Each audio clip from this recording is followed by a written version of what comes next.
everyone, this is Mary Michon at Bensell Greenhouse in Toledo, Ohio, and today we're talking part 2 on seed sowing and how to transplant your little seedlings once they're ready to go. So as you can remember, in the first seed sowing thing I showed everybody how I start seeds in a very small, very shallow tray. Why I do that is it gives you a beautiful root system.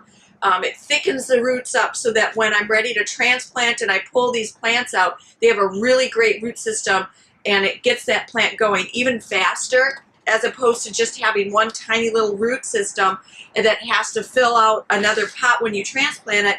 This gives you a beautiful root system so it can go into a bit of a larger pot and grow on.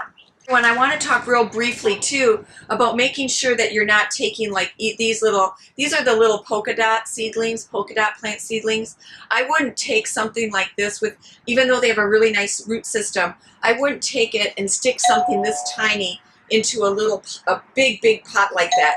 It will take forever for this guy to try to fill. What happens is it wants to fill the pot out with its root system first. So that's why we tend to go right into packs, so that it has a better chance of survival. Otherwise it stresses out. If the plant has a tiny root system, it goes into a really large pot, you want to make sure that it's not going to be stressed out. So any other minor thing that happens to the plant will stress it out even further, and now your chances of losing these little seedlings after they've been growing on for a month is very prominent. You can lose it quickly.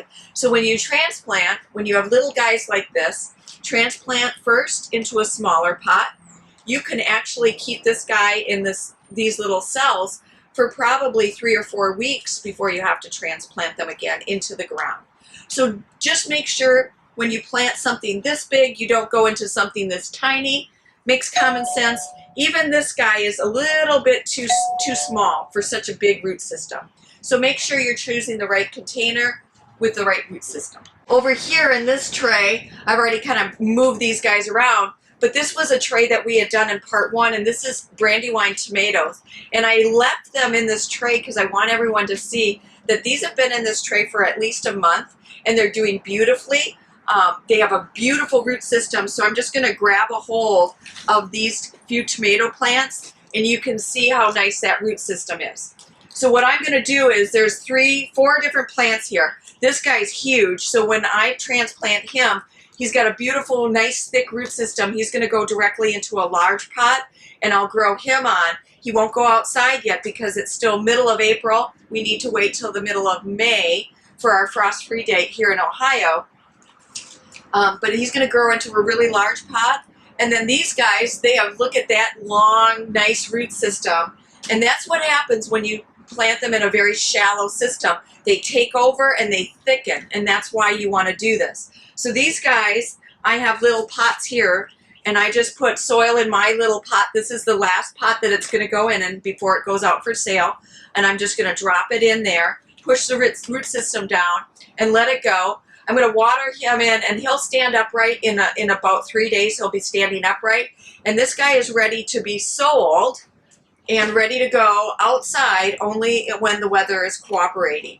So these guys that I have in my tray here, what I do with this, like I showed you, is I just come in with my hand and I grab their little necks. You can kind of pull on them. I'm going to set it down and I'm going to pull. This is a whole thing of basil. This is all that beautiful root system. And now when I hold it in my hand, I can come through and I can grab 3, 4, 5, 7 plants out, and they too will get transplanted. As you know, basil needs a lot of heat and warmth. So think about the plants that you're going to plant. If you've done some cool weather crops, they can go outside already. But some of your longer seasons, like your tomatoes, your peppers, your eggplants, you really need to wait. So make sure that the weather is appropriate and the soil temperatures are warm enough for you to put your plants in the ground. Soil temperature is really your most important thing at this point, not your air temp. So I just take your little seedlings, you can separate them out, transplant them into tinier pots. But these guys, honestly, if you did choose a very shallow tray, these guys will sit in here for another 3 weeks easily if you want to take this and start transplanting directly outside into the ground. It will work beautifully for you as long as your weather is cooperating. So hopefully this helps everyone. Hopefully your seeds have grown. You've got a great root system. That's really the important thing, is to make sure that that root is not just one but many, and you're ready to transplant, or you're ready to take everything outside. Happy planting, everyone.